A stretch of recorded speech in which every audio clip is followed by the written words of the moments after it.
भारत के शहर गोवा में शंघाई ताउन तंजीम का वज़राए खारजा इजलास। पाकिस्तान की नुमाइंदगी बिलावल भुट्टो जरदारी ने की। वजीर खारजा ने भारतीय सरजमीन पर खड़े होकर पाकिस्तान का मुकदमा न सिर्फ भरपूर अंदाज में उजागर किया बल्कि वाज़ेह पैगाम दिया कि मसला कश्मीर पर हमारे असूली मौक़िफ़ में कोई तब्दीली नहीं आई। भारत को दो तरफा ताल्लुकात की बहाली के लिए 5 अगस्त के इक़दामात को हर सूरत वापस लेना होगा। बिलावल भुट्टो के इस बयान के बाद भारतीय मीडिया आग बबूला हो गया। पहले दिन पाकिस्तानी वजीर खारजा के दौरे को खुश आइंद करार देने वाले मीडिया ने यकदम तनकीद के निश्तर चलाना शुरू कर दिए। वतन वापसी पर बिलावल भुट्टो का कहना था कि भारत जाकर हैरानी हुई। हुक्मरान जमात बीजेपी किसी मुसलमान रहनुमा को पार्लियामेंट का रुकन तक नहीं बनने देती। मैं हैरान हुआ, मुझे पता चला कि पूरा बीजेपी, पूरा भारत, चाहे दुनिया भर का सबसे बड़ा मुसलमानों का अक़लियत का पॉपुलेशन है, और बीजेपी की तरफ से ना उनका अपर हाउस में और ना उनका लोअर हाउस में एक मुसलमान है। तो मैं ये चीज़ देख के हैरान भी हुआ। भारत हमारी ब्लाइंड क्रिकेट टीम से भी डरता है।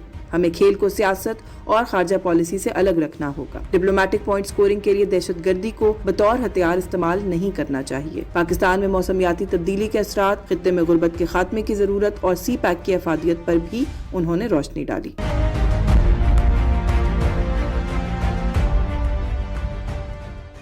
अस्सलामुअलैकुम नाज़रीन, आप देख रहे हैं नुक्ता एतराज़। मैं हूँ यशवीन जमाल। नाज़रीन, रिपोर्ट आपने मुलाहिजा की, इम्पॉर्टेंट इवेंट था, बहुत बड़ा फोरम है, क्योंकि चाइनीज़ इनिशिएटिव है। पाकिस्तान जो है वो हर सूरत ना सिर्फ उसके साथ खड़ा होगा बल्कि जहाँ पर भी इसका इनेकाद होगा वहाँ पर शरीक भी होगा। ये मैसेज बड़ी वजाहत के साथ जो है पाकिस्तान के फॉरेन मिनिस्टर ने भारत में जाकर जो है शरीक होकर इस समिट के अंदर, इस इजलास के अंदर जो है वो दिया है दुनिया भर को। और जो कुछ इंपॉर्टेंट इशूज़ वहाँ पर हाईलाइट हुए और जो मामला था वो भी आपने रिपोर्ट में भी सुना।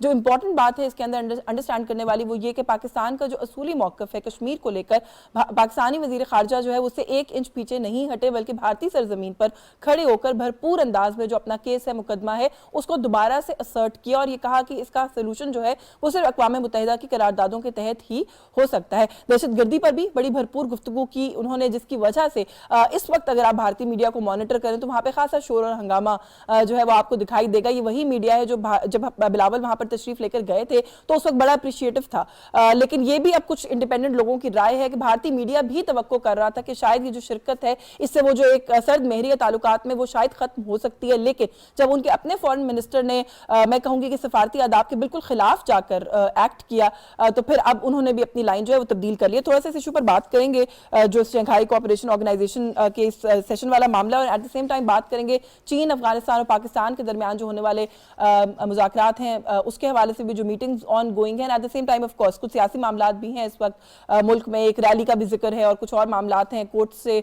जुड़े हुए, उन पर भी बात करेंगे। हमारे साथ जो मेहमान है ताकि गुफ्तगू का आगाज़ करते हैं पाकिस्तान मुस्लिम लीग नवाज से सीनियर सियासतदान है कैसर अहमद शेख ने हमें ज्वाइन किया। बहुत शुक्रिया सर आपका, आपके वक्त के लिए। पाकिस्तान तहरीक इंसाफ से अमजद अली खान न्याजी साहब मौजूद है। सर बहुत शुक्रिया आपका अभी आपके वक्त के लिए। और सीनियर तज्जियाकार हैं, जर्नलिस्ट हैं सजाद मीर साहब जो है वो हमारे साथ मौजूद हैं। बहुत शुक्रिया सर आपका भी आपके वक्त के लिए। मैं मीर साहब से आपसे गुफ्तगू का आगाज कर लूं।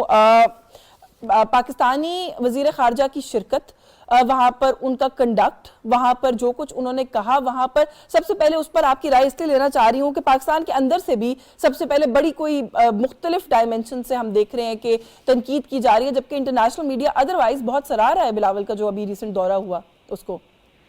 देखिए, ये बायलैटरल दौरा नहीं था, बिल्कुल, यानी कि हिंदुस्तान के साथ अगर कोई खारजा पॉलिसी के हवाले से हमारा कोई मसला है तो इस बात पे है कि क्या हमें हिंदुस्तान के साथ अपने ताल्लुकात को नॉर्मल करना है कि नहीं करना है। ये शंघाई कॉन्फ्रेंस के लिए दौरा था और इस तंजीम में शामिल होने के लिए पाकिस्तान ने बड़े जतन किए हैं। जब ये तंजीम बनी थी खित्ते में तो इसका इनिशिएटिव जो था चीन ने लिया था, और रूस और चीन और 2 ममालिक जो सेंट्रल एशिया के थे वो इसमें सिर्फ 4 ममालिक शामिल हुए थे। और उस वक्त ये कहा गया था कि ये नेटो के खिलाफ एक तंजीम बनाई गई है, नेटो की अफगानिस्तान में मौजूदगी की वजह से जरूरत जो ताकतें हैं वो भी अच्छी हो जाए। दहशतगर्दी के खिलाफ कहा गया कि ये तंजीम है, और फिर ऐसा ऐसा दूसरे मुल्क शामिल होते गए। और मुझे अच्छी तरह जा रहा है कि सरकार अजीज साहब ने जब इसमें हम शामिल हुए तो ये वहाँ काजाकिस्तान में हम शामिल हुए थे तो उस वक्त हमें बताया था नाश्ते के लिए, ऑफ द रिकॉर्ड बात हो रही थी, उन्होंने कहा कि चीन ने हमारी बड़ी मदद की इसमें शामिल होने की, क्योंकि भारत को शामिल करना चाहता था रूस और चीन ने कहा कि अगर आपने भारत को शामिल करना है तो पाकिस्तान को भी शामिल कीजिए, टाई अप कर दिया गया था।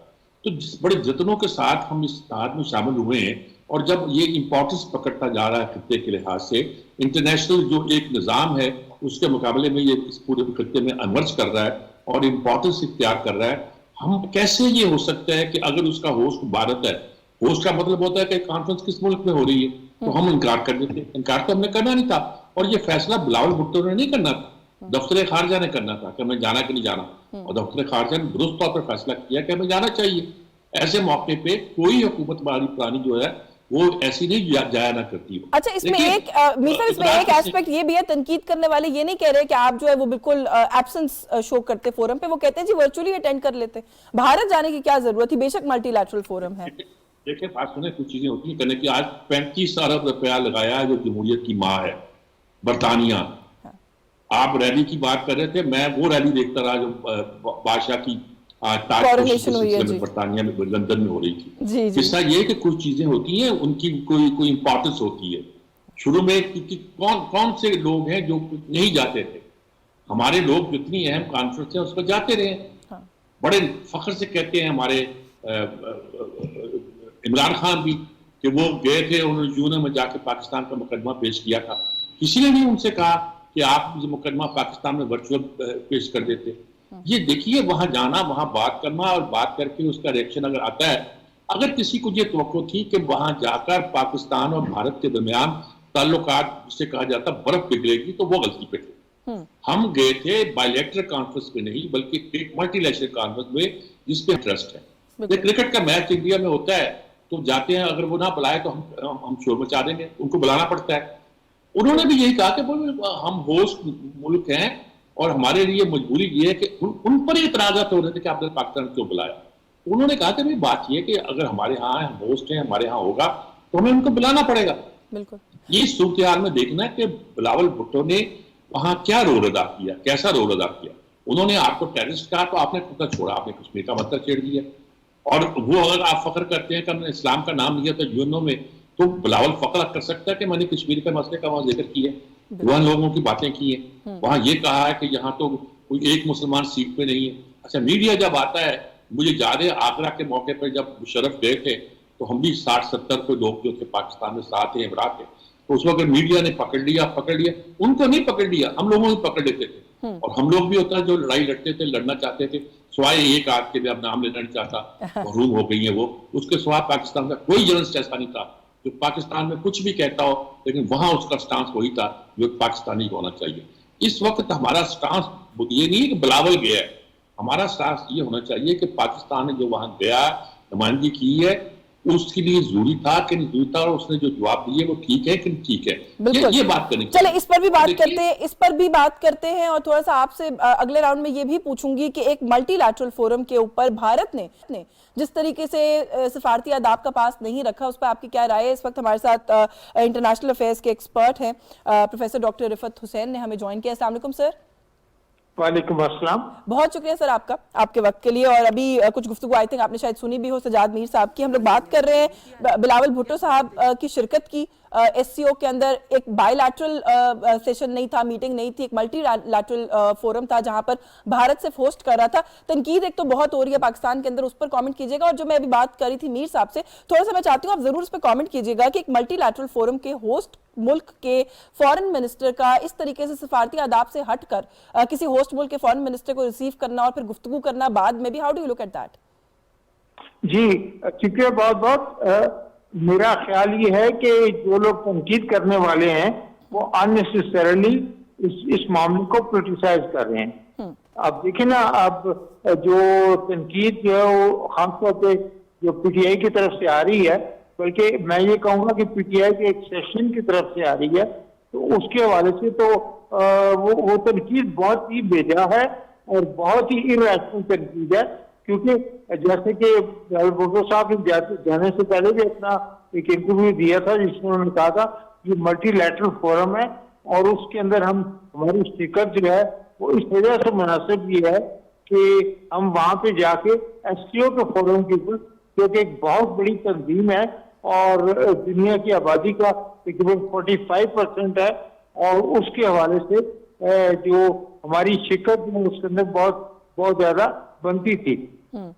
तो पहली बात तो ये, और दूसरी बात ये कि जो लोग फॉरेन पॉलिसी के तकाजों को समझते हैं, जिनके अंदर खास तौर पर महमूद कुरैशी का मैं हवाला दूंगा, उन्होंने तो बड़ा इंडोर्स किया है कि बिलावल का जाना वहां पे बनता था, और अगर पाकिस्तान वहां पे ना जाता, वर्चुअल मीटिंग कर लेता जिसकी से कुछ लोग कह रहे हैं, तो उससे वो बात नहीं बनती है कि जब आपकी फिजिकल प्रेजेंस, जब तक आप वहां रजिस्टर नहीं करवाएंगे, उसके वाले से वो बात बनती नजर नहीं आती है। और तीसरी बात बड़ी अहम है कि ये जो मल्टीलैटरल फोरम है, इसके हवाले से पाकिस्तान ने अपना नुक्ता नजर पेश किया, और एनडीटीवी के जो कल बिलावल भुट्टो साहब का इंटरव्यू भी नशर हुआ, उसमें वो खुल के पाकिस्तान के कश्मीर के बारे में, मौक़िफ़ के बारे में और इंडिया पाकिस्तान के दरमियान तल्लुकात जो हैं वो जो कि एक डीप फ्रीज के अंदर है, और जिसकी सारी की सारी जिम्मेदारी भारतीय हुकूमत के ऊपर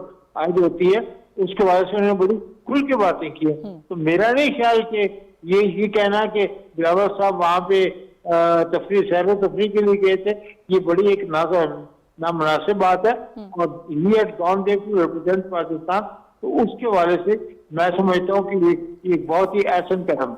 बिल्कुल ठीक है, चले उनके फॉरेन मिनिस्टर के रवैये पर भी मैं आपसे बात करती हूँ, जरा अमजद नियाजी साहब को शामिल कर लूँ। सर, जैसे अभी डॉक्टर साहब ने बात की कि एक जो हिस्सा है पाकिस्तान तहरीक इंसाफ का वो तनकीद कर रहा है, तो सर एक हिस्सा ये है जो फवाद चौधरी साहब की तरह कंडेम जैसा लफ्ज भी फवाद चौधरी ने इस्तेमाल किया, और उन्होंने कहा कि मैं कंडेम करता हूँ, नहीं जाना चाहिए था। और एक जो साइड है वो ये है कि कुरैशी साहब ने इंडोर्स उस वक्त भी किया कि जाना चाहिए था, और अभी भी अप्रिशिएट किया और कहा कि it was a well, he conducted himself very well.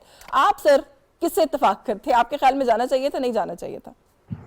Yashfeen, आपने देखा होगा कि इंडिया ने जिस तरीके के साथ हमारे साथ मिसबिहेव किया एज ए कंट्री, क्योंकि कोई भी फॉरेन मिनिस्टर एज ए उसकी पर्सनालिटी तो नहीं जा रही होती, वो एक मुल्क जा रहा होता है, और वहां पे चूंकि मेजबान था इंडिया और शंघाई ताउन तंजीम के नीचे ये सब कुछ हो रहा था, लेकिन आप वहां से हासिल वसूल तो कुछ भी नहीं कर रहे कि या तो आप इतने पावरफुल होते कि आप अपनी मर्जी का जो है बयानिया या मर्जी का जो वहां पे उन्होंने जो उसके लिए जो जारी किया गया अपना उसके अलामिया जो था शंघाई कोऑपरेशन तंजीम का, तो फिर तो हम कह सकते थे कि हम वहां पे अचीव करें। यही सिर्फ अगर हमने वहां पे जाना था और वापस आना था, तो यहीं से आप वीडियो लिंक के जरिए आप मैसेज देते।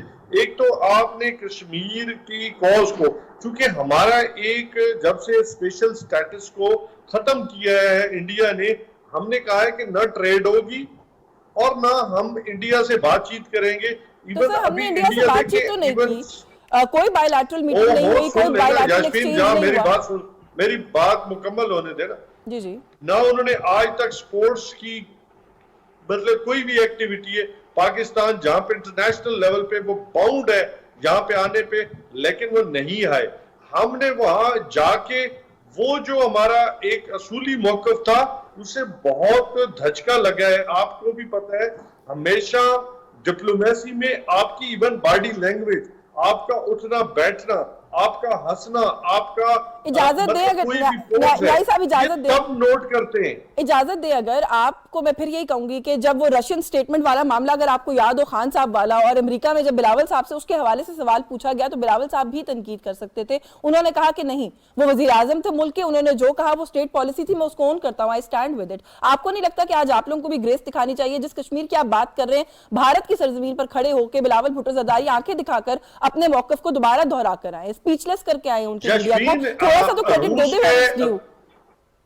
मैं बात सुने, रूस के इशू और हैं, रूस हमारा और इत्तेहादी नहीं था, रूस के साथ हमारा झगड़ा नहीं है, इंडिया के मैं साथ सिर्फ ओनरशिप की बात कर रही हूँ, मैं सिर्फ स्टेट पॉलिसी की ओनरशिप की बात कर रही हूँ। नहीं, मेरी बात सुने ना, इंडिया के साथ जो हमारा जो इस वक्त तनाजा है वो इंतहाई नौयत का है।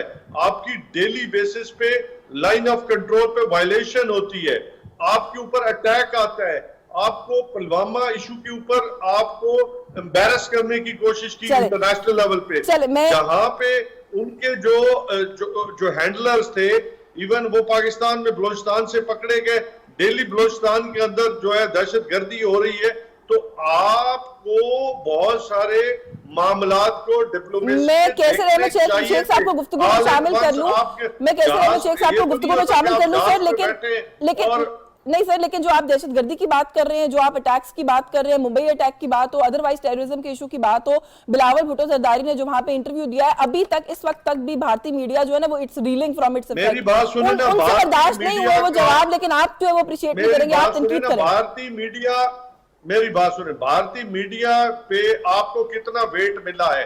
भारतीय मीडिया में सर भारतीय मीडिया की चीखें निकली हुई है, उनकी चीखें निकली हुई है, वो अपनी गवर्नमेंट को क्रिटिसाइज कर रहे हैं कि वो आंखों में आंखें डाल के आपको टेररिज्म पे क्या कुछ कह के चले गए, लेकिन यहाँ पर जो है वो अप्रिसिएशन का लफ्ज आप लोगों की तरफ से हमने ना सुना। मैं आपकी तरफ आती हूँ, मैं कैसे हम जहाँ पे सर हम तनकीद के कायल नहीं है, लेकिन जहाँ पे इस वक्त हो रही है सर, इस वक्त हो रही है सर, आपकी जमात के इतने सीनियर तरीन रहनुमा कुरैशी साहब जो अप्रिशिएट कर रहे हैं, लेकिन आप लोग तनकीद कर रहे हैं। कुरैशी साहब अप्रिशिएट कर रहे हैं, आप इंडिया की टॉप अखबारात उठा के देख ले, टॉप चैनल्स उठा के देख ले, वहां पे आपके लिए क्या कहा जा रहा है? मैंने बिल्कुल सारे उठा के देखे, बल्कि हम चला भी रहे हैं। मुझे इजाजत देंगे मैं कैसे अहमद शेख साहब को गुफ्तगू में शामिल कर लूं। सर आपने नियाजी साहब की गुफ्तगू सुनी है, वो कहते हैं जी वर्चुअली अटेंड कर लेते, कश्मीर के बाद इस तरह से जाना, हमारा जो कश्मीर के ऊपर मौकफ है ये उसको नुकसान पहुंचा है।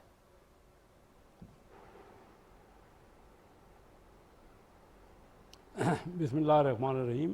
याशफीन, आज आप बड़ा अहम टॉपिक डिस्कस कर रही हो। देखिए, ये पीटीआई तो ये चाहती है कि पाकिस्तान जो है वो कहीं भी नहीं जाए और तनहा होकर रह जाए। इनके अपने दौर में भी क्या था, हालत क्या थी कि हम तमाम मुल्कों से हमारे तल्लुकात टूट गए ना। ये शंघाई तंजीम पे हम गए हैं और 45% दुनिया की आबादी के ममालिक उसमें शामिल हैं, और हमारा दोस्त मुल्क चाइना और हमारा दोस्त मुल्क रूस वो भी आए हुए थे, उनके फॉरेन मिनिस्टर्स और ममालिक भी आए हुए थे। तो हमें तो एक अपॉर्चुनिटी थी कि अपने पॉइंट ऑफ व्यू को हम वहाँ सबके सामने पेश करें, कि कभी उन्होंने जो जिस तरह इंडियन फॉरेन मिनिस्टर ने बात की, सारी दुनिया ने वो देख ली बात कि किस तरह वो चाह ही नहीं रहे कोई मामलात को हल करना। और मैं समझता हूँ उन्होंने अपने काज को बड़ा नुकसान पहुँचाया है कि कोई जो बिल्कुल ऐसी इररेलेवेंट बात उन्होंने की है, ये दहशतगर्दी वाली। दहशतगर्दी का सबसे बड़ा तो हमें तकलीफ़ हो रही है, दहशतगर्दी सबसे ज़्यादा तो हमारे ऊपर हुई है। तो उसके बाद उनके फॉरेन मिनिस्टर की जयशंकर की जो ये बात उन्होंने की है, वो तो कोई ऐसी बात ही नहीं है जो कि कोई जिसको ज़्यादा तवज्जो दी जाए। और पीटीआई इस तरह क्या कह रही, ख़ुद शाह महमूद कुरैशी क्योंकि इनके फॉरेन पॉलिसीज़ के एक्सपर्ट हैं, फॉरेन मिनिस्टर भी रहे, वो समझते हैं इन मामलात को। और अमजद भाई मेरे दोस्त हैं और मैं बड़ा उनका एहतराम करता हूँ, लेकिन इस मामले में शायद उनको समझ नहीं आ रही कि हम हर पूरी दुनिया से कैसे कट सकते हैं। पॉइंट ऑफ व्यू है, हम जहाँ हमारे दोस्त मुल्क शंघाई बनी चाइना के वालों ने उन्होंने शुरू की है और हमें उसमें शामिल की है, हम उसका बाइकाट कर देंगे तो चाइना क्या महसूस करेगा और रूस क्या महसूस करेंगे? वो ये तो मुमकिन ही नहीं था कि इस कॉन्फ्रेंस में आप शिरकत ना करते। ये कोई इंडिया का थोड़ी कोई था कि आप सार्क में इंडिया में हो रही है और सिर्फ, या इंडिया पाकिस्तान को कोई बायलैटरल कॉन्फ्रेंस है जिसमें हम अटेंड कर रहे हैं। मैं समझता हूँ लाजमी था हमारा इसमें जाना और बड़ा बोल्ड स्टेप लिया है, बड़े अच्छे तरीके ने बिलावल भुट्टो जरदारी यंग होने के बावजूद उन्होंने बड़े अच्छे अहसन तरीके से पाकिस्तान के पॉइंट ऑफ व्यू को ना एक्सप्रेस किया है। और साजिद मीर साहब जैसे सीजन मेरे ये दोस्त जो भी बैठे हैं वो सही कह रहे हैं कि तो चाइना ने हमें इस में शामिल किया इस तंजीम में। और हमारा ये जाना कि क्यों इंडिया, तो इसमें कोई शक नहीं कि इंडिया हमारा दुश्मन है। इंडिया, बिलावल भुट्टो ने बड़ा क्लियरली कहा कि 2019 तक जो कि कश्मीर में यकतरफा उन्होंने स्टेप लिया है, जब तक वो वापस नहीं करेंगे और उसको आइनी तौर पे उसको कोई बातचीत हो नहीं सकती। हमने अपना पॉइंट ऑफ व्यू पूरी दुनिया में रखा है, तो उसमें एक तंजीम में ममालिक जा रहे हैं। और इस वक्त जब G20 की भी वहाँ कॉन्फ्रेंस है, तो ये तो सारी दुनिया देख रही है इंडिया में जो कुछ हो रहा है।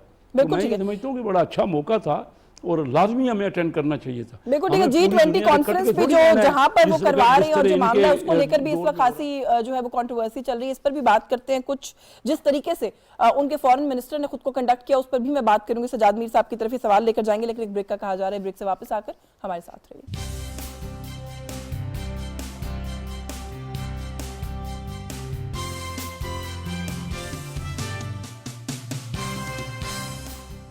जी वेलकम बैक नाज़रीन। ब्रेक पे जाने से पहले सजाद मीर साहब, जो नुक्ता मैंने छोड़ा था, जो कंडक्ट था जिसको लेकर यहाँ पर भी बहुत बात की जा रही है कि शायद कोई एम्बैरस कर दिया, इंसल्ट कर दिया, आपको नहीं लगता कि वो उन पे ज्यादा बुरा रिफ्लेक्ट करता है और it made him look graceless and petty instead of our foreign minister?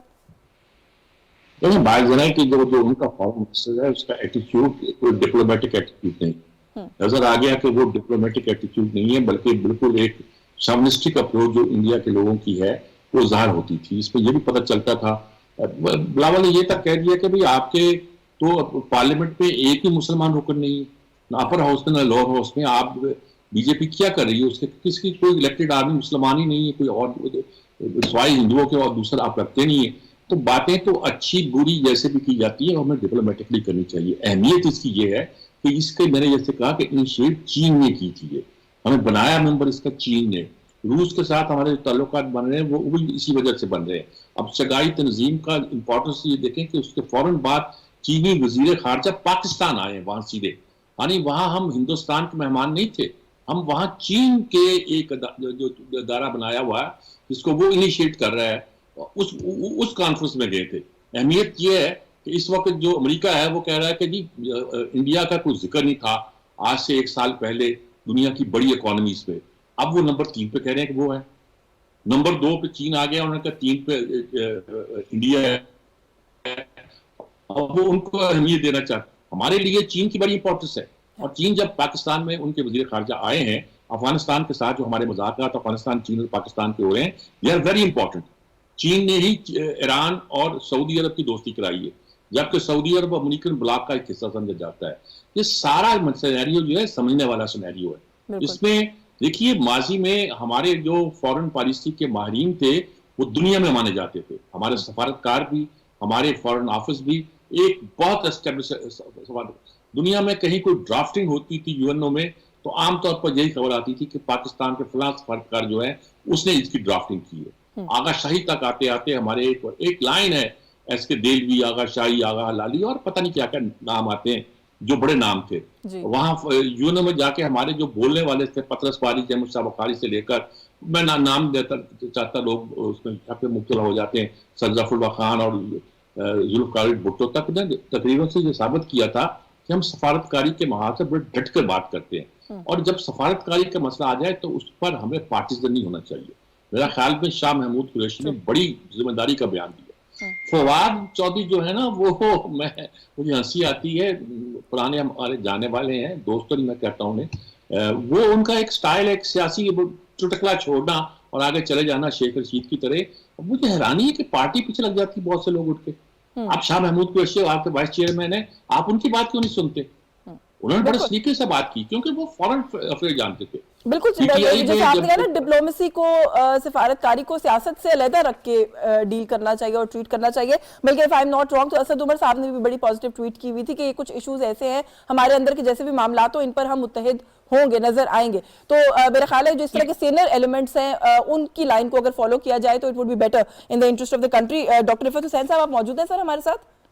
Ji sir, थोड़ा सा इस पे बचाती हूँ कि ये जो ऑब्सेशन है भारत का पाकिस्तान के साथ, आप भारतीय मीडिया की बात कर लें, आप भारतीय जो पॉलिटिकल स्ट्रक्चर है उनका, या जो पॉलिटिशियंस है उनके बारे में बात कर लें, उनको हर चीज में अपने अवाम को अपनी तरफ वो करने के लिए, मुतवज्जह करने के लिए पाकिस्तान का सहारा लेना पड़ता है। मुझे ऐसा लगता है कि उनके फॉरेन मिनिस्टर अभी भी कुछ ऐसा ही कर रहे थे। I don't know if you agree with me or not. वो राजौरी इंसिडेंट को उन्होंने रीजन बनाया, उन्होंने कहा जी हमारे 4 लोगों की जान गई, वो प्रोस्क्राइब्ड टेररिस्ट ऑर्गेनाइजेशन है पाकिस्तान की, वो इन्वॉल्व थे। देन अगेन वो जो एक कंकॉक्टेड स्टोरी होती है हमेशा उनकी तरफ से, वो उन्होंने गढ़ी और उन्होंने कहा कि जी पाकिस्तान जो है वो मोदी सरकार के लिए ट्राइड, टेस्टेड और फेल्ड अकाउंट है। How do you look at this? जी देखिए, आपको ये समझना आपके लिए बहुत ज्यादा जरूरी है, हमारे सामीन के लिए भी और जो लोग हमें देख रहे हैं उनके लिए भी, कि हिंदुस्तान का एजेंडा जो है वो क्या है। हिंदुस्तान का एजेंडा जो है मुसलमानों को और मुसलमान ममालिक, खासतौर पर जब वो हमसाया मुल्क से ताल्लुक रखते हो, उनको मार्जिनलाइज करना और उनको डिप्लोमेटिक आइसोलेशन का शिकार करना और साथ से कमतरी का शिकार करना, जो है वो उनका एक बुनियादी मकसद ही है। और जयशंकर की जब आप बात कर रहे हैं ना, जो कि इंडिया के जो फॉरेन मिनिस्टर हैं, उनके हवाले से तो मैं सिर्फ ये एक ही बात आपको पॉइंट आउट करूंगा कि जयशंकर की अपॉइंटमेंट बजाते खुद जो है वो मोदी सरकार ने उनको उनकी अपॉइंटमेंट की हुई है, और उसी के हवाले से उन्होंने कोशिश ये की कि पाकिस्तान को जितना भी गंदा किया जाए। उनकी ख्वाहिश ये थी, आइडियली तो वो ये चाहते थे कि पाकिस्तान आए ही ना, और अगर आए भी तो वर्चुअल प्रेजेंस के हवाले से आए। लेकिन बिलावल भुट्टो ने he broke out of that isolationist mode और ही टुक ए बोल्ड डिसीजन। और वो सिर्फ बिलावल भुट्टो का फैसला नहीं था, आपको ये भी याद होगा कि अब अगर डेलीगेशन की कंपोजिशन देखें उसके अंदर आपको जो हमारे जो फॉरेन सेक्रेटरी हैं वो डॉक्टर असद वो भी वहां पे मौजूद थे, हमारी फॉरेन स्पोक पर्सन जो है वो भी वहां पे मौजूद थी, और जो भी मामला थे उसको ये कलेक्टिवली देख रहे थे। तो मेरे ख्याल में ये हिंदुस्तान की ये बात बड़ी चुभन की बात है कि उनकी तमाम तर कोशिशों के बावजूद भी वो पाकिस्तान को आइसोलेट करने में कामयाब नहीं हुआ। अच्छा सर, बिफोर मैं थोड़ा सा इसको वाइंड अप करके थोड़ा सा आखिरी 10 मिनट कुछ पॉलिटिकल इश्यूज पर भी बात करना चाहती हूँ आपसे। सर डॉक्टर साहब एक राय इस पे जरूर ले लें कि ये जो बायलैटरल मीटिंग्स भी हुई हैं अभी अफगानिस्तान और ये जो चाइना के साथ, और अभी जो ट्राइलैटरल भी मीटिंग उसका अभी मैंने कोई अपडेट देखी नहीं है, लेकिन how do you look at this, ये जो पूरी एक्सरसाइज हो रही है इस वक्त इस्लामाबाद में, इसकी क्या अहमियत है? जी मैंने तो काफी सुना है, और जो जॉइंट प्रेस कॉन्फ्रेंस भी हुई है चीन के फॉरेन मिनिस्टर और बिलावल भुट्टो के दरमियान, वो भी मैंने सुनी है। और मेरा जो कंक्लूजन ये है कि 2-3 बातें बड़ी अहम उन्होंने की हैं। उन्हें एक तो चीन की तरफ से इस बात का इरादा किया गया कि वो they would like the CPEC to be extended to Afghanistan, उसकी उन्होंने बात भी किया। और दूसरी बात, बड़ी अहम बात यह है कि जो प्रोपेगेंडा CPEC के खिलाफ चल रहा है ना कि इससे पाकिस्तान किसी डेथ ट्रैप का शिकार होने जा रहा है, उसकी भी खुले अल्फाज में चीनी फॉरेन मिनिस्टर ने इसकी तरदीद की है।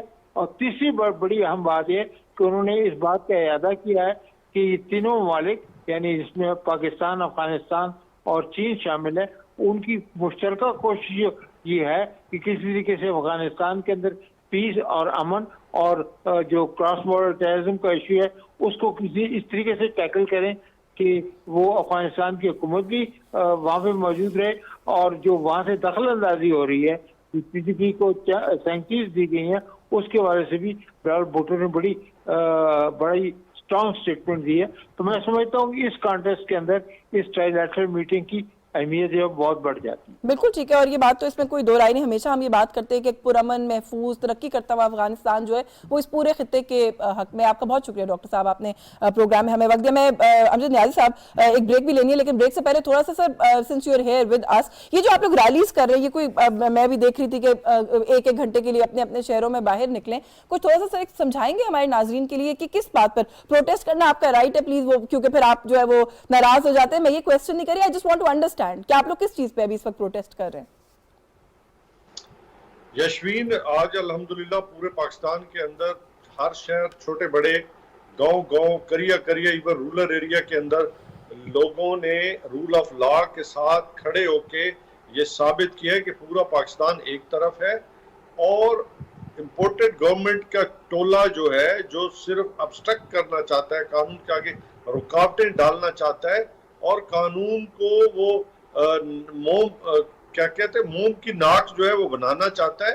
तो आज उनको बुरी तरह रिजेक्ट किया है। किस चीज को ऑब्स्ट्रक्ट कर रही है गवर्नमेंट आपके ख्याल में? देखिए, आज हम समझते हैं कि कानून के नीचे 90 दिन के अंदर इलेक्शन होने हैं, अगर नहीं हो रहे, रोका जा रहा है, ऑब्स्ट्रक्ट किया जा रहा है, तो इसका मतलब है कि कानून फिर मजाक बन जाएगा। कॉन्स्टिट्यूशन ऑफ पाकिस्तान को फिर एक तरफ रख के या फिर रद्दी की टोकरी में फेंक दे, और फिर यहाँ पे राजा रंजीत सिंह की तो हुकूमत है नहीं कि जिसकी मर्जी है वो चीजें उठा के ले पड़े और अपने सर, मेरी जो इत्तलात है या मीडिया पर जो रिपोर्ट्स चलती हैं, ऑनरेबल कोर्ट के आगे मुसलसल हुकूमती नुमाइंदगान जो है वो पेश हो रहे हैं। जो आप 90 दिन की बात कर रहे हैं उसका वो भी जरा गिनती करके देख लीजिए। 90 दिन तो ऑलरेडी जो है वो एक्सपायर हो चुके हैं, मामला तो पहले ही आगे जा चुका है।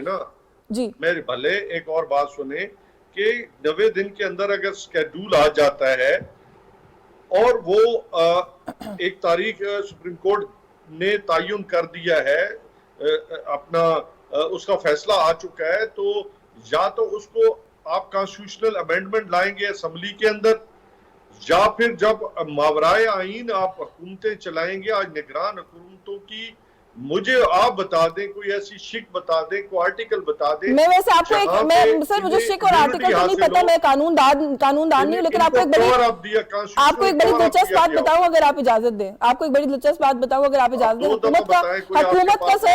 हुकूमत का इस वक्त मौकफ ये है कि मुज़ाकरात करें और थोड़ा सा वक्त दें, हम हो सकता है इसका कोई मिडिल वे जो है वो फाइंड करने में कामयाब हो जाएं। यही मौकफ इंटरेस्टिंगली अदालत ने भी अपनाया। उन्होंने कहा जी लचक दिखाएं और कोई अगर बीच का रास्ता निकल आए तो ये खुश असलूबी से हल हो जाए, मामला तो बहुत अच्छा होगा, हम सबका इसमें फायदा है। तो ये तो मौकफ गवर्नमेंट का और कोर्ट का इस वक्त एक है। आप किस रूल ऑफ लॉ के लिए प्रोटेस्ट कर रहे हैं? मेरी बात सुने, सुप्रीम कोर्ट ने कहा है कि हमारा फैसला 14 को वहीं स्टैंड करता है। अगर आप लोगों का कोई और इत्तेफाक नहीं होता तब तक स्टैंड करता है, यही कहा है उन्होंने। और सुन ले मेरी बात, यास्मीन मुकम्मल होने दे, फिर आपको आसानी होगी जी। अगर आप इत्तेफाक करते हैं तो सियासी पार्टियों का इस्तेकाक है, लेकिन उसके लिए आपको फिर भी पार्लियामेंट के अंदर जाना पड़ेगा और वहां पे आपको कॉन्स्टिट्यूशनल अमेंडमेंट लानी पड़ेगी जो आपको रास्ता देगी, आपको कॉन्स्टिट्यूशनल कवर अप देगी। आपको इम्यूनिटी तो हासिल है नहीं कि आप जिस तरह चाहें आईने पाकिस्तान को वहां घुमा के ले आए। हमेशा जो आपने इमरानी मुआहदा किया है, जो ये बड़े फख्र से पीपल्स पार्टी कहती है कि जी इसके खालिद भुट्टो साहब थे और वो बाकी तमाम पार्टियां थे, तो फिर आज वो आईने पाकिस्तान का मजाक क्यों उड़ाया जा रहा है? मुझे इस बात का कोई जवाब दे दे, मुझे कोई एक शिक लेके आके दिखा दे। सर चले, मुझे इजाजत है, मैं कैसे साहब से पूछ लेती हूँ। वैसे इतने सख्त अल्फाज के आईने पाकिस्तान का मजाक उड़ाया जा रहा है। सर आइन सबके लिए मोहतरम है, कोई मजाक नहीं उड़ा रहा। आइन का हर चीज के अंदर बैठकर बात करने की गुंजाइश होती है। आइन के अंदर भी तरामीम की गुंजाइश थी, तभी इतनी तरामीम हुई है। सो मेरा ख्याल है इतने हार्ड जो स्टैंसेस होते हैं उन्हें अवॉइड करना चाहिए। पाकिस्तान के अंदर कोई है ऐसी शिक तो बता दे। मैंने बिल्कुल कंटेस्ट नहीं किया इस बात को, मैं सिर्फ ये कह रही हूँ कि सर मजाक उड़ा दिया और रद्दी की टोकरी में डाल दिया, ये थोड़ा बड़ा ही। अच्छा चले मुझे इजाजत है, मैं कैसर अहमद शेख साहब से पूछ लूं।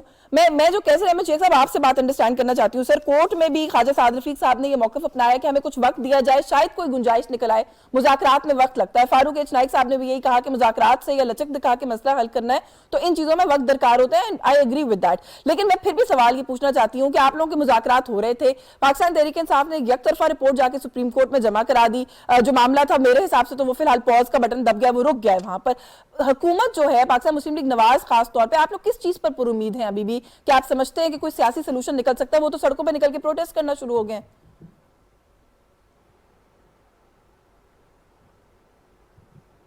यास्मीन देखिए बात ये है कि कोई भी फैसला, ये जो पॉलिटिकल फैसले हैं ना, ये पॉलिटिशियन को ही करने, हमें आपस में बैठ के, मैं आपको याद होगा जितने भी मैंने आपके साथ प्रोग्राम किए हैं, ये कोई साल से तो ये तहरीकें चला रहे हैं और मूवमेंट हो रही हैं और मार्च हो रहे हैं, तो हमेशा मैंने ये कहा कि इस तरह मसला हल नहीं होगा, मसला आपस में बैठ के हल होगा। अभी बैठे हैं मसला देखें ना, ये तो कोई डिफरेंस है क्या? आज पीटीआई खुद अभी बैठे हैं आपके साथ अमजद, ये खुद एग्री कर रहे हैं कि ये कहते हैं कि 15 मई तक आप असम्बलियाँ अपनी तोड़ दें। हम ये क्यों तोड़ें जी? हम कहते हैं हमने पूरा टाइम करना है, और लेकिन हम उस पर लचक दिखाने को तैयार हैं। हम कहते हैं बजट बहुत ज़रूरी है, बजट के बगैर कोई चीज़ आगे नहीं बढ़ सकती। ये बजट का ज़माना है। जो ये है आपकी कोई ट्रांजिट वाली आएंगी आपकी जो हुकूमत, वो तो नहीं बजट दे सकती ना, वो तो मुमकिन ही नहीं है कि वो बजट दे दे। और बजट के बगैर सारे मुल्क की इकानमी पूरी, पहले जो हालत है, आज की खबर आपने देखी होगी कि ये हालत हो गई है कि हमारे जो खर्चे हैं ना, उस वो तो इंटरेस्ट जो पेमेंट हो रही है, टोटल रेवेन्यू इंटरेस्ट पेमेंट का हो गया है, बाकी सारे खर्चे हम अपने जेब और फर्दर कर्जे लेके करेंगे।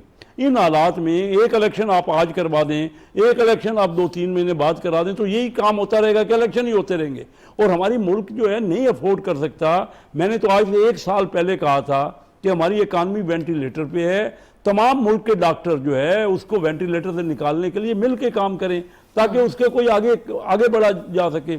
इस वक्त बड़ी क्लियर बात यह है, हम तो कह रहे हैं कि कोई बैठ के मसला, फ़र्क ज़्यादा नहीं है। क्या है ये अभी तक एहतजाज, इन्होंने क्या रिजल्ट क्या हुआ? अपने आप को, अपनी ही पार्टी को पहले जो है नेशनल असम्बली से सारे लोग निकल गए, फिर तोड़ दी इन्होंने पंजाब की और केपी की हुकूमतें, अभी क्या कितने दिन की बात है, वैसे ही टोटल पीरियड जो है वो 12 अगस्त तक का है और हम तो नेगोशिएट कर सकते हैं। बजट तो जरूरी है नहीं, लेकिन सर देखिए ना, वो ये कहते हैं उसके लिए आईनी तरमीम की जरूरत है। अगर कोर्ट भी कहते हैं मुज़ाकरात कामयाब भी हो जाए, न्यायाधीश साहब कह रहे हैं उसके लिए तो आईनी तरमीम की जरूरत है, ऐसे तो नहीं हो सकता। हाँ, वो कर ले, अगर नहीं वो ठीक है। देखिए वो तो अगर हम पार्टियां आपस में एग्री कर लें तो आईनी तरमीम करना कौन सा मुश्किल है, हमारा ही है ना, हम लोगों ने ही करनी है ना। असल मसला ये है कि ये क्यों इख्तलाफ कर रहे हैं, क्यों मुल्क में इंतशार फैला रहे हैं, क्यों एकानमी की और हालत ख़राब कर रहे हैं। देखिए 1.5 महीना बाद तकरीबन बजट हम कह रहे हैं, बजट जून के एंड में है और मई का आज 6 तारीख हो गई है, तो मुझे समझ नहीं आ रही है इंतशार है किस चीज़ का। और कोर्टें बड़ा अच्छा, आप देखिए ना उन्होंने जो ये कहा रिसेंटली को कोई जजमेंट नहीं है, देखिए ना वो ये कह रहे हैं कि बैठ के कोई ये नहीं कि वो मजबूर कर रहे हैं, वो कह रहे हैं और ये होना भी यही चाहिए। हमने क्या मैच्योरनेस क्या दिखाई, सेनर एलिमेंट हमारे किधर हैं, हमारे पॉलिटिशियन कर क्या रहे हैं। ये ना एस्टेब्लिशमेंट का काम है, ना ये काम है कि हम कोर्टों में लेके जाएं हर अपना काम। फ़र्क कितना है, क्या चीज़ है, मुझे डिफरेंस समझ नहीं आ रही किस चीज़ का आज ये जो एहतजाज कर रहे हैं, ये तो एहतजाज के ऊपर रूल ऑफ लॉ का जी वो कहते हैं। मुझे इजाजत दें, मैं सजाद मीर साहब से, यहाँ नहीं आ रहा, हमारे यहाँ इंतजार उस्ताद है हमारे, मैं भी अंडरस्टैंड करने की कोशिश करती हूँ मीर साहब से। मीर साहब किस चीज पर एहतजाज कर रहे हैं, आपको समझ में आ रही है? वो अब मामला अभी चल रहा है, हुकूमती नुमाइंदगान जा रहे हैं, पेश हो रहे हैं, उनके वकला पेश हो रहे हैं, लेकिन ये एहतजाज कर रहे हैं, ये कह रहे हैं हम रूल ऑफ लॉ को मेक श्योर इंश्योर करने के लिए एहतजाज कर रहे हैं। देखिए एहतजाज में मुझे तो हंसी आ रही है, मेरा तो इंटरेस्ट नहीं रहा। आज इनकी रैली हो रही, हाँ लंदन वाला देख रहा था, कोशिश की कल कुछ वीडियो सियासत दिखाई थी और मैं बाबर आजम की नहीं देख रहा था। लोगों को इंटरेस्ट ही था इन पर। हाँ। आप कहना चाह रहे हैं कि हम अदालतों के साथ खड़े हैं, हम चीफ जस्टिस के साथ खड़े हैं, क्या कहना चाह रहे हैं आप? ये खुद तौहीन अदालत है कि आप अब कहें कि मैं अदालत की बातों की हमायत करते हैं, 3-2 के फैसले की। अगर वो कर रहे हैं यानी अदालत की हमायत करना, अगर मुखालफत करना तौहीन है तो हमायत करना भी पुराने कानून के मुताबिक असल कानून के तौहीन बन जाता है। और सच्ची बात मैं आपको बताऊं, अब अदालतें भी समझ चुकी हैं उन्हें क्या करना है, उनको भी समझ आ गई है, उनको भी समझा दिया गया है। अब वो उस तरह का फैसले नहीं करना चाहती जैसे तेजी में उन्होंने कर दिए थे, वो एहतियात से चल रही है। सर लेकिन वैसे with all due respect to the courts also, ये जो अभी आप बात कर रहे हैं, कल जब ये रिमार्क्स आए ऑनरेबल जजेस की तरफ से और कोर्ट की तरफ से कि जी ये सियासी मसला है, हम इस नतीजे पर पहुंचे, इसका सियासी हल तलाश करें, तो ये जो पिछले 1-1.5 महीने से मुल्क पूरे में एक केओस है, उसकी कोई एक्सप्लेनेशन आपको समझ में आती है? मैंने अर्ज किया ना, अदालतें आप समझ गई हैं कि वो फंस चुकी हैं इस चक्कर में। अदालतें नहीं, मेरा कहने का मतलब है कि चीफ जस्टिस समझ चुके हैं कि वो इस पूरे दलदल में फंस चुके हैं, उन्हें अब इससे निकलना है। मुल्क को बचाने के लिए, मुल्क की बका इसी में है कि हमें जो समझ आ गई है कि मुल्क की सिक्योरिटी, मुल्क की इकोनॉमी और मुल्क के फॉरेन अफेयर्स के मामले में कितना मुश्किल सूरत हाल है, उसको अब अदालत भी समझ चुकी है और हमारे चीफ जस्टिस भी समझ चुके हैं। ये खामखा सड़कों पर निकले हुए हैं, पहले कभी उससे तवक्को लगाते हैं, कभी एस्टेब्लिशमेंट से लगाते हैं, कभी किसी और से लगाते हैं। आप क्या कहते हैं जी आइन में तरमीम करना पड़ेगी, मतलब अब हम पार्लियामेंट में बुला लो। अगर आपने तरमीम करनी है तो हमारा पार्लियामेंट में होना जरूरी होगा, हम पार्लियामेंट में होंगे तो 2/3 आ सकता है। ये सारा जो इनकी स्ट्रेटजी और हिकमत अमली है, इसमें खुद फंसते जा रहे हैं। और अब मसला बिल्कुल बड़ी बड़ी वजाहत के साथ मैं अर्ज करना चाहता हूं कि अदालतें वो नहीं करेंगी जो इनसे तवक्को लगाए बैठे हैं, और जब वो नहीं करेंगी तो फिर मेरे ख्याल में इनके लिए मसाइल पैदा होंगे। सर एक खबर आज की और भी है, एक खबर आज की और भी है, जैसा कि मैंने कहा कि बाबर आजम की नींद देखें और मैं आपसे यही कहने लगी थी कि आज आपकी तरह मैं भी ताजपोशी ही देखती रही हूँ, लेकिन since I had to do a program तो मैंने फिर खबरें भी देखी है आकर।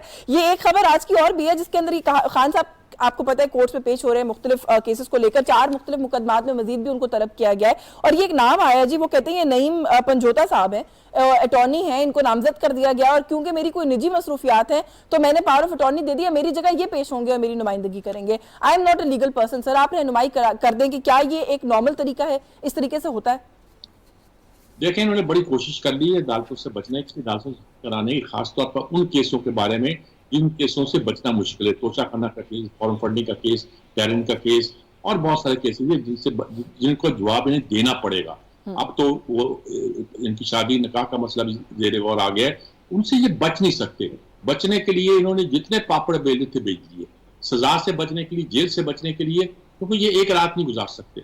वजह मैं बयान नहीं कर सकता, एक रात नहीं गुजार सकते।